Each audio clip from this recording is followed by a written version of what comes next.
Welcome back, everybody, to VH1's Behind the Album. That's so fucking stupid, dude. I've done this bit already. Anyways, we're talking about fucking One Last Great Day, the monolith on this record, the longest individual song that we've ever made. This one is a fucking behemoth, dude. This is a monster to try and get through. Yeah. So I suppose we start at the beginning with this extremely long ambient bass intro. Would you believe not written by the bassist? I was honestly shocked when I opened the tabs for the first time, and it was like, wait, this is bass? Yeah. And it's how fucking long? It's how fucking slow? Yeah. Dude, I remember when you sent that tab, I was at work, and I remember I was like, dude, please tell me it doesn't start with a goddamn clean guitar. Because pretty much almost every song on this album starts with a clean guitar. Yeah. So I was like, Well, no clean guitar for the monkey's a little paw while. curled, and you got a fucking 2-minute bass intro. Yeah. Originally longer than what's on the record. Yeah, you had to be talked into cutting that down. Yeah. You had to cut it down a little bit. Because, look, it's very post-rock, it's very Godspeed You Black Emperor, I'm all over it, but there's limits to these things. Especially in the original cut when it didn't have the sample over it and it was just bass. We lost the sea where we could just have a fucking 7-minute goddamn ambient stretch. No. Works for them, but not for us, not yet at least. We gotta move forward a little bit. Yeah. You know, we got a little bit of prog in there. We can't just sit around and fucking jam on ambient shit for 3 hours. Yeah. Oh, man. But the first, I guess, proper riff that isn't just, like, bass kind of shit. Yes. Well, ironically enough, was originally written on bass. And converted that from the bass to guitar and piano, doubling it, playing the same thing at the same time. It sounds cool. The sample, by the way, before I forget about it, is very heavily modulated audio recording from the Gulf of Sidra incident, which took place in 70-something, I think. Kind of ties into the whole, I guess, kind of theme of these last 3 tracks, which we'll get into here in a little bit. We'll skip over all the clean stuff. We'll skip to the kind of overdriven part. That stuff was all, I didn't think I was going to use that. That was all, I was sitting around, and I tabbed these out. I think I sent them to you. I was like, I just wrote a bunch of shitty math rock riffs. But I just wanted to show them off. But Yeah, sure. I didn't think they were going to make it into a track, but lo and behold, there they are. You wrote a math rock song. Yeah, I wrote like 3 math rock riffs and threw it into, this fucking Slapped a 4-minute bass intro on it. Yeah. And then threw dug into the crypts for some other stuff to throw behind it. Yeah, this is very much a it's gonna sound bad, but it's not. It's very much a depository of old, very good ideas. Yeah, there's a lot of stuff on here that's been around for a long time. Speaking of long times, you want to tell them, give them some factoids on this? Well, everything written down? The only factoid I have is the day you sent the tab over, which was July 29th, 2024, which does make this easily the newest song on the record. Yeah, by a lot. Oh, yeah. Ironically enough, title track, last one written. Yeah.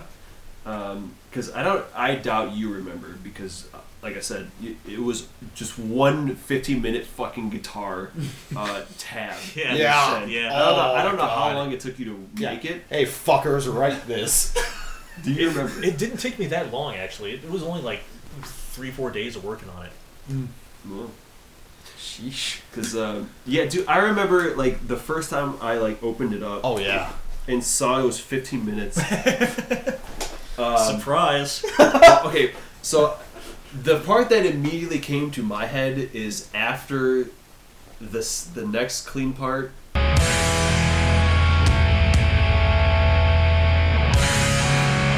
That whole section. Yeah. That part immediately came to my mind, and I tabbed that shit immediately. But everything else, I was like, dude, fuck this. We need to, like, jam it out to figure it out. And that's what we did. Yeah. So it was about, like, 3 practices. It was kind of jamming it out / learning it riff by riff. Pretty much. Where me and Alex wrote all our parts. In the room, basically. Yeah. So That was helpful because there's no way I was sitting here for trying to write shit for all that. I was definitely lost on it for a while until I had. It's very Guitar Pro with that much loudness and the big chords you were writing with all the distortion on it. It's a little hard to decipher sometimes. But after I switched all the guitar sounds to acoustics, because it's a lot of chord stuff, I was like, oh, okay, I can actually pick parts out here. And I got a lot more. I got like some very basic versions of what I wanted to play, and then we basically shopped it out in the garage by like section by section. I think we took it like in blocks, and it was like 3-4 weeks that we hammered that shit out, and then got like a full playthrough. Yeah, we started to... Originally, we hated this song a lot because this first section was called "Fuck This Album" in all caps, and then what was the second one? It was like "Fuck This Album" but slightly less, and then the last one we finished. It was like "Fuck, okay, this album might actually be pretty good." Yeah. I knew you guys would come around. Yeah, not leaving a 15-minute song in the bank, man. I swear to God. Yeah, because the last. The section there's a lot of history with a lot of sections to dive into, and we're gonna jump around out of order. Yeah. The last section with the riff you were talking about, the ba ba, that stretch all the way out to the end is probably the funnest. It's up there, top 2 funnest shit to play on this album. Yeah, it's pure joy. It was like when I'm writing stuff like this, when I'm like throwing ideas together in a tab, I kind of have an idea of how it's going to sound when it's done. Like, I have my own ideas for drum and bass, but I'm not going to write them down because, well, usually I'm not going to write them down unless they're, like, really, like, incredibly good. But I don't remember what my original ideas for that part were, but I know what they are now is nothing like what I was envisioning. And I'm cool with that, because those parts as they are now are fucking great. Yeah. I think that whole section that you're talking about, that to the end, I think is my favorite part of this record. Yeah, it's one of my favorite things we've ever written. It's very up there for sure. Yeah. Then we have like the Seraph riff. They're not gonna know what the fuck. I will be sure to put the riff under this.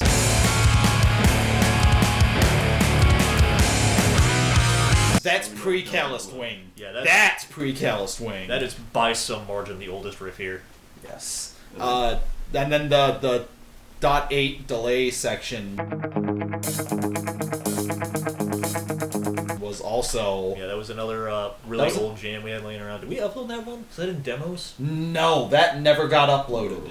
Damn. It's sitting as an audio recording somewhere, I think. I might have it in our archives. I'll have to check. But yeah, it was like one part of an extended jam, and it was like a whole intro build to it when it came in that was really cool. It was like...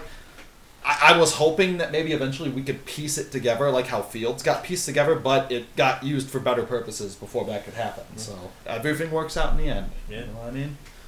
This is why you write stuff, man. Even if you don't have anywhere for it immediately to go, you got it. Yeah. It was like that first heavy riff.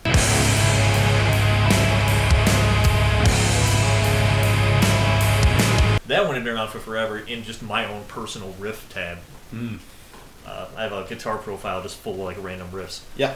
And that had been in there for forever, and it was like, okay, drag this one out. Now it's on a record. The math rock section is also, all those riffs are like, they were a bitch to learn, but once I actually got the rhythms down on them, that shit's super fun. Yeah. That's a fun section to play with the energy behind all the instruments. Yeah, that's another one where my original ideas of how that was going to sound is nothing like how it sounds on the record. Hey, that's, the best part of collaboration. You may think you know how something's going to go, and then somebody else has a different vision for it, and those visions blend in an interesting way. It didn't even blend. It's just like, damn. It's like, that idea's better. Yeah, because I think we really didn't change much of this song. The only thing we did was like cut out a couple loops of a few things, but because this song was originally, was it like pushing 16 minutes? A little over 16? Over 16, yeah. So because the bass intro was longer, the 7/8 riff went twice as long. Yeah. So that's about all they cut down. Honestly. Yeah. It was pretty much the same. Yeah, that was one. Well, it was all put together. We just had to get it down. Yeah. Whereas every other song was, how the hell do we put this together? Yeah, and let me tell you, trying to put together and get down a 15-minute song, if you think that's easy, I gotta tell you, it is fucking not. Nope. Like, I wrote it and that still was a pain in the ass to learn. It's a lot of shit you have to keep track of all at once. Yeah. But I know, because you mentioned in the beginning of the video, but like the last 3 songs on this record, they're kind of a sweet. It's like, it very well could have been like their own EP. Mm-hmm. Yeah. Because they're very much like, they do feel like they're one like continuous like idea. I do think it's cool that the album is bookended by 2 kind of sweet pieces. You've got you've got the continuation of Dirge, like in with the old, like in with the same with the old, and then you end on this last trio, and it's kind of in with the new. You know what I mean? Well, new relatively. A lot newer than Dirge, that's for sure. Yeah. New to you. New to you. Yeah. You kind of had a rough interpretation of what it's. You had a rough idea. Yeah, I mean, it literally feels like, I mean, we know the sample is from an Air Force incident. Like, yeah, so, because I know we were throwing around the idea, like, even the artwork, we had this idea of trying to almost, like, base the artwork around, like, this mini story, I guess, about, like, a pilot who, like, crashes down. And, I mean, even the titles themselves, right? Like, One Last Great Day, like, this is your, like, your last foray, this is your last hoorah. And before you go on, you want to know what One Last Great Day actually means? This isn't true at all, by the way. It just kind of worked out that way. One Last Great Day, I started writing it on my last day of vacation. So it was my last great day before I had to go back to work. Hey! Wow, that's not really true at all. That title had been around for forever. But you like to... It worked out, coincidence-wise. Yeah, it was coincidental. It worked. Yeah, but not to get like too far ahead because we still have to talk about these songs. But like leading into Final Farewell is like your last mission, and Bury Me Where I Fall is like this is where it ends. So yeah, these last 3 are very much intertwined. I think, even though they weren't written to be, but because Day came a couple years after the other 2. So. But yeah, I think this video is long enough, so we'll see you guys with the next one with Farewell. So stay tuned.